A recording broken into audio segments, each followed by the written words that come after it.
ushuhuda kama wengine, yanaanza kunikumbuka. Nisipotendewa tena hii wiki mimi naacha, nisipoolewa mwaka huu nakuwa malaya. Usiwaje next year ndio umesema hata sasa hivi. Ni vizuri wakati tunakuja kwa Mungu tutafute zaidi kuelewa kuliko kupokea mambo mengine ambayo hata tutaweza kuyahandle. Ni vizuri kwanza kuelewa mambo ambayo Mungu amekusudia tuyaelewe. Are we together? Praise the living God. And that is why especially from last year, take most of my time on the pulpit. Ama kwa madhabahu nimechukua muda mwingi kufunza kuliko hata kuhubiri. Na si kwamba kuhubiri ni vibaya, lakini ikifika wakati wa kuhubiri tunahubiri, na tena tuko na wahubiri wengi sana hapa. But mahubiri yanafaa yakanyage juu ya ufahamu. Ufahamu, you must know. If you don't know, for example, hana kazi. Why wasn't God doing anything? So baba yako akadharauliwa na mama yako, akadharauliwa na dada zako, akarudi maisha ya chini kabisa. Wakati wewe ulijua, kupitia mafundisho ukajua hii hali haifai kwa hivi, that is when uliinuka kuomba. And I told you things will remain the same until you desire a change. But you can't desire change not unless first of all you know there is something better than what there is now. Are you together? So ndio Paulo akadedicate most of his time kufunza. Paka anaambia Timotheo, anaambia hubiria watu lakini wafundishe. Teach people and preach to them. Sasa ndio nitasimama hapa nikwambie vile Mungu anakuja kukubariki. Problem is how will you get there? And if he comes today, atakupata kwa hali gani? Atakuta ukiwa aje? Praise the living God. So it's very important for you to seek to know, to want to know. Are you together? You realize kuna mambo mengi sana ambayo Mungu ametufanyia kwa maisha. Lakini tamaa yetu ya kuongezewa imefanya tukasahau kile tuko nacho already. Sasa mpaka tumekaa kama wale watu wenye huwa wanakimbia mahali ambapo gari ya pombe imeanguka, ama gari ya mafuta sana ya pombe. Mtu anachukua anaweka chupa 3 kwa makwapa, zingine kwa mifuko, alafu anaona moja iko pale chini ya lori. Sasa anaamua aweke hizi chini, aingia tafuta ile moja. Akiingia akirudi, mwingine alikuja ameenda na hizi 3. Bwana alimana chupa, umechukua yangu, umefanya nini? By the end of the day wakitoka, by the time wanamaliza vita, polisi wamekuja wakawafukuza. Sasa mwenye alikuwa anataka chupa 10 akaacha 9, akiendea moja chini ya lori, anatoka hapo ama anatoka na moja. Ama si mzuri kutaja mambo kama hiyo hapa. Sawa, hata tuseme wale wenye wanachomeka na gari ya mafuta ya petroli. Mtu anakimbia anachota mtungi moja, alafu anachungulia hajachomeka, anakimbilia nyingine. Anakuja anachota hajachomeka, akikujia 3 wanalipuka nayo. Ni vizuri kwanza kwa maisha kuangalia so far Mungu amekufanyia nini? So far Mungu amefanya nini? Kabla uanze kudaidai na kutetesha Mungu, Mungu umekaa sana, ni miaka 5 kutoka uniahidi, Mungu nimekungojea, umefanyia wengine, mimi umeniacha, naona hata Mungu haunipendi. Hiyo kwanza lugha ni ya utoto sana. Hiyo ni utoto sana. Ukianza kama unasikia unaongea hivyo, you are really far away. Uko mbali sana na Mungu. Anza kutafakari. Praise the living God. Ulitoa mimba, lakini Mungu hata kama ni kitendo kibaya ulikuwa unafanya, si kuna watu wengine ukufa, wewe akakuhurumia, akaona wewe nataka uje wakati mmoja upate mwangaza, hata kama ni makosa, acha nikunusuru usikufe. Ni wangapi wamekufa? Wengi. Praise the living God. Yani ukianza kushukuru Mungu, there is so much you can thank God for. Today you're crying about your marriage because hauna amani. But let me tell you, there are so many people who are saying, Mungu nipe mzee hata kama ananipiga, bora na mimi nikuwe na wangu. You getting me? So ni vizuri kushukuru kwa kile ambacho already Mungu amefanya kwa maisha yako. Number 2, if you want to be spiritually wise, not only the things God has done, but you begin to thank God in advance for the things that He has already promised. Mungu asante kwa sababu si kila mtu ameidiwa ati anakuja kubarikiwa. Si wote. Praise the living God. Israeli walikuwa na ahadi, Misri hawakuwa na ahadi. So for them they had a reason to thank God. You have a promise you're holding on to in your life. Somebody is praying but they don't have anything they are holding on to.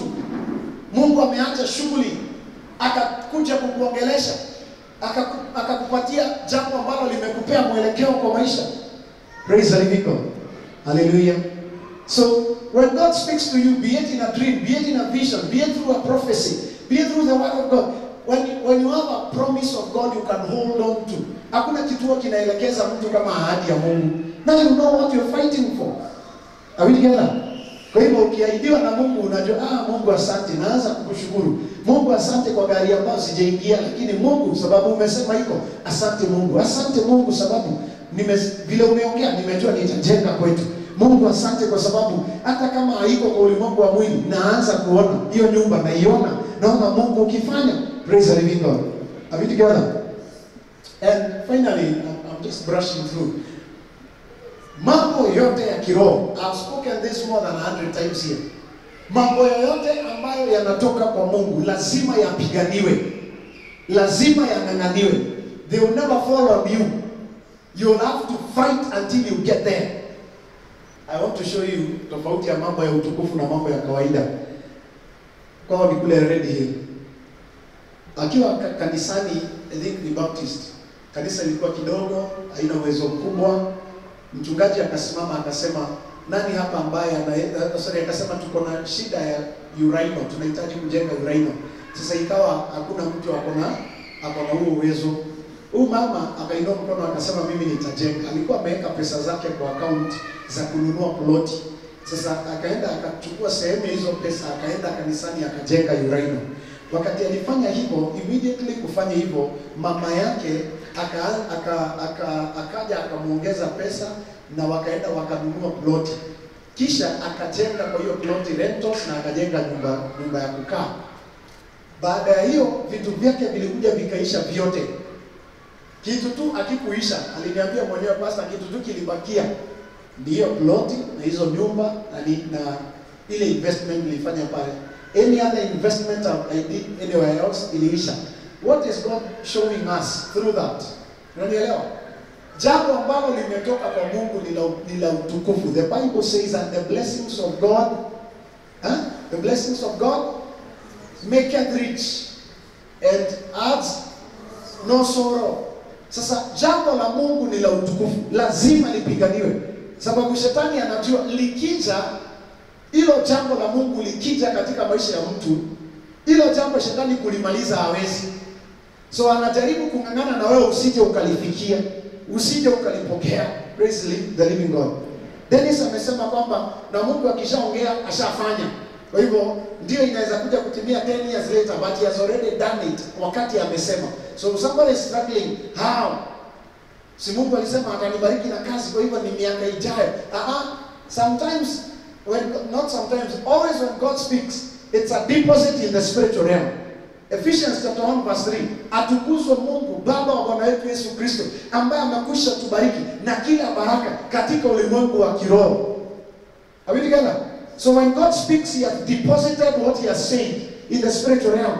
But now you must be ready to fight the battle. For you to download it from the spiritual into the physical. Ndio Yesu akasema kutoka wakati wa Yohana Mbatizaji hadi sasa ufalme wa Mungu ni wa kung'ang'aniwa. Mimi kama kanisa siku zote tunaongea vita. Mimi sitaki, nataka mahali tunasoma Biblia tunaenda nyumbani. Wacha tusome hiyo Biblia yenye unasoma. Tuanze na Genesis. Genesis imeongea kuhusu vita. Talk to me. Genesis imeongea kuhusu vita. Ya kwanza, Abel, for just being good, he finds himself having to fight for his life. And because he didn't know, he died. So we are done with him. Vita ya kwanza ndio hiyo. Are you together? Tukatoka hapo, tukakuja kwa nani?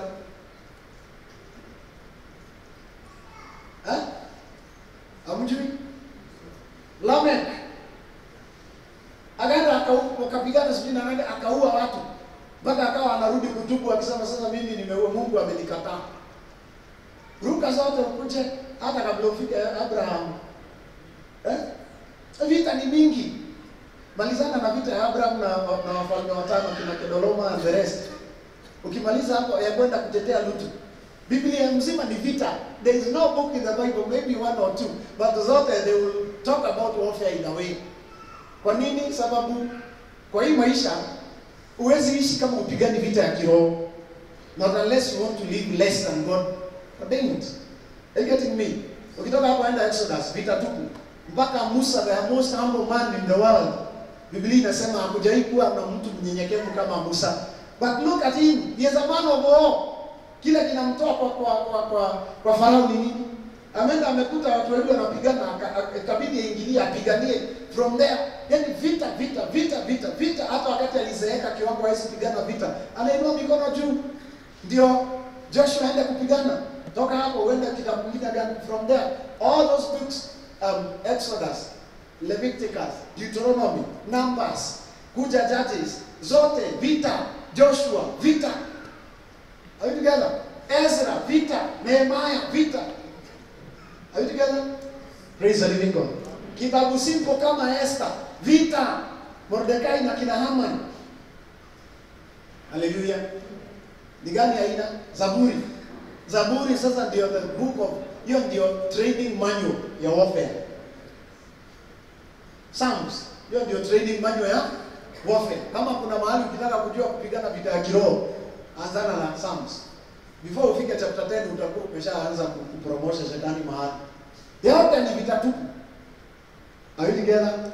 So why has the Bible emphasized so much about warfare? Hii jeshi kapigana na kitabu cha Isaiah the same, Jeremiah the same. Yani, why is the Bible so full of warfare?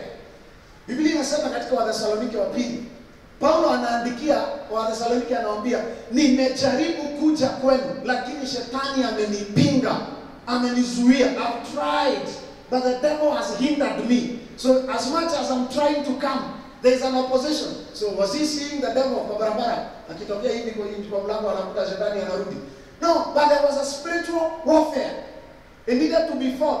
So Paul writes to the Ephesians chapter 6 verse 10. Anawaambia kwamba na sasa vita ambavyo tunapigana sio vita vya mwili na damu. Tunapigana na maroho, tunapigana na nguvu za giza katika ulimwengu wa rohoni. Jeshi la uovu la shetani. So we are fighting battles every time. Hey, my husband is very sweet. Huyu hawezi niacha. No, don't be foolish. The devil is out here, everywhere, hunting people. 1 Peter chapter 5 verse 8 inasema be self-controlled and alert, because your enemy the devil prowls around like a roaring lion, seeking someone to devour. Atimue waangalifu na muwe na kiasi, kwa sababu adui yenu shetani anazunguka akiguruma kama simba. Yes, simba ni kuguruma, atishe watu, kuguruma kama simba, ndio aone mtu ambaye hajakaa vizuri aweze kumwangamiza ama aweze kummeza ama aweze kumrarua. That is 1 Peter 5:8. So hauwezi ukaepuka vita ya kiroho. Pastor, nitafanya aje niondokea vita ya kiroho? Biblia inapeana hiyo formula. Biblia inapeana formula ya how will you toughen up and fight the battles? How will you be tough enough to fight battles? The Bible says in James, resist the devil. You don't need to resist. There is an opposition. Ameunda jeshi lake na wewe unda jeshi lako. Pigana na yeye. Fight spiritual battles. Are you together? David anakuja na mwagilio mafuta. I don't know who I'm speaking to today. David anamwagiliwa mafuta na Samuel. Anaambiwa wewe ndio mfalme wa Israeli, and you think he just walks into state house. No, it takes him more than, actually, how many years were they? 40 minus 17 is 20? 23 years before that dominion amepatiwa ianze kumanifest. Otherwise, immediately amemwagiwa mafuta hivi, kijana mdogo ameanza kurushwa mikuki na Sauli. Another day I told you something else. Just like rugby. Ni wangapi wanajua rugby? Hii mpira ya mchezo ya mpira ya mayai. Unajua? Mnaiona? Watu wanakimbizana. Kuna rugby sevens, iko na watu 14. Na kuna rugby 15 aside, iko na watu 30 kwa uwanja. Wao watu wote 30, mwenye ukimbizwa na kuangushwa karibu uvunjwe shingo ni nani? So the moment you begin to carry anything that bears the glory of God, you are in for battle. If you are the only one who is married in your home, stop laughing. Wacha kuwekelea miguu kwa sofa ukisema masista zangu sijui hawajui kuchora. Mimi nilibahatika. Ukabahatika wapi? You are the only one who has the ball. Shetani wa kwani waliatana nao juu alishamalizana nao. He is only working on your case. Na anawaka overtime. Umeona ile unafunga ofisi sasa uconcentrate kwa jambo. Hata wanajua wakati mambo ni mengi nafunga ofisi na ndani na ongelelea huko nje. Alizo tusahia I feel na tangible concentrate kwa kitu. So if you're the only one who has a marriage in your home, stop laughing. Stop smiling about it. Now begin to wage war before ufikiwe. You're just a rugby player who is carrying the ball. So utakimbizwa. Oi, basta kutoka nianze kufunga. Siku hizi silali, nani alikwambia ukianza kufunga ndio utalala? Sasa ndio basta hata sifungi tena. Nilifunga mashida ikakuja. Na kufunga ni kuita shetani kwa mlima Kameli. Naambia umeongea sana huko umejificha, tokea tupatane.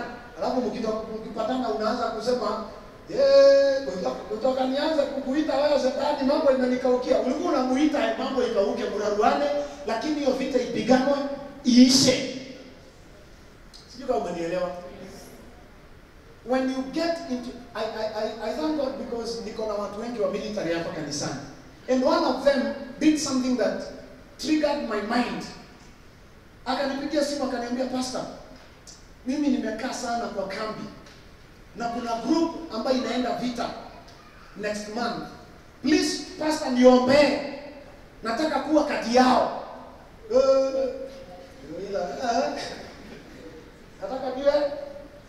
Nataka niwe kati yao. Nikajiuliza yani. Tunalauombe Pastor kuomba ni jina yangu isikuwe kwa hii list. Niambia Pastor, omba akiniombee. Nataka niwe kwa hii timu inaenda. So nikatafakari sana. Nikajiuliza huyu mtu ni nini anataka? Nikajua number one, the glory of being in the military and the promotions that come in with it. Ni wale walienda vita wakashinda, si wale walibaki kambi. Ukibaki kambi, sahau promotion. Ukibaki kambi, sahau promotion. Sasa anajua wale waenda vita wanalipwa tofauti na wale walibaki. Hebu somebody wake up.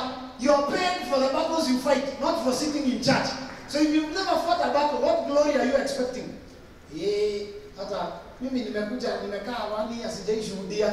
No, whose problem is that? Mine or your problem? Is that my problem or your problem? Umekaa mwaka mzima ujaishuhudia, you have a problem.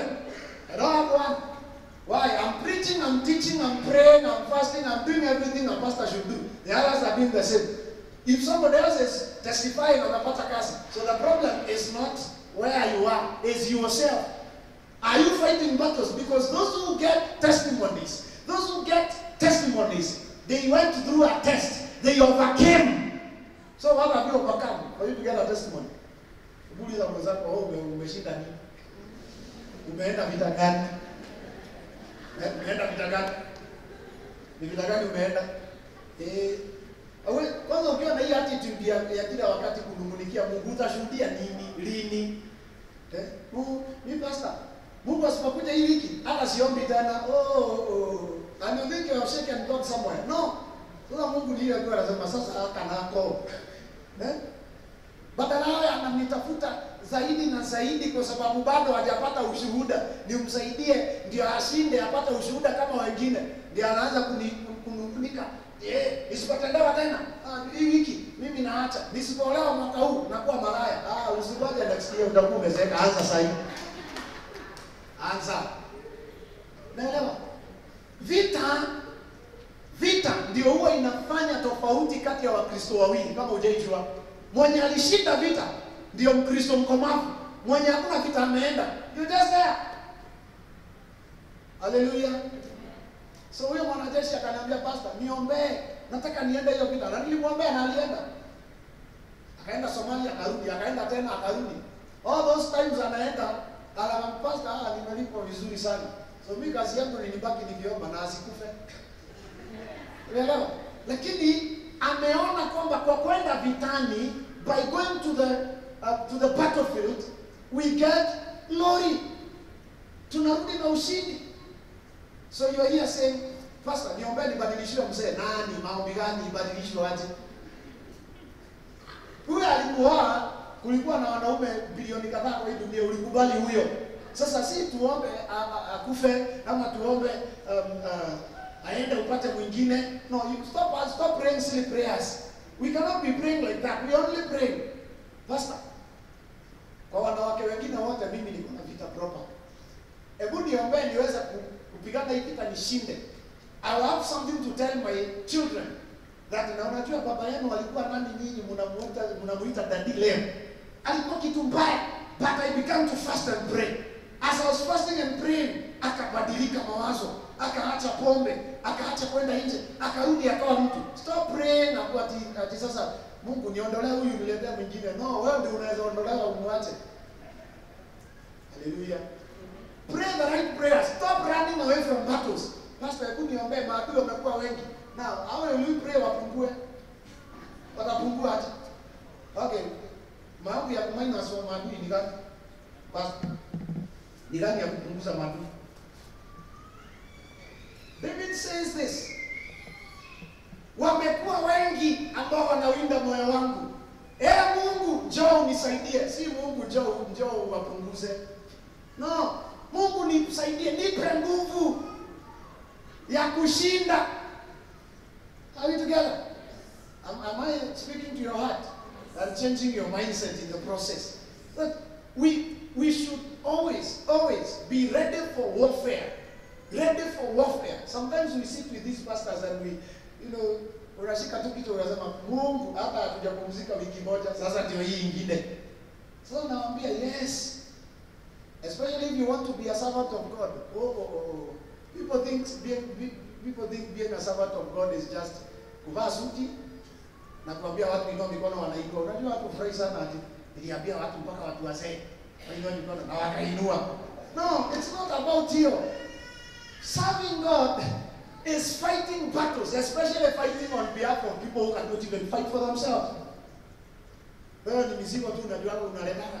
Hey pastor, ni kwani umetupa roho ya kifo. Ulikuja ukaiacha kwa carpet.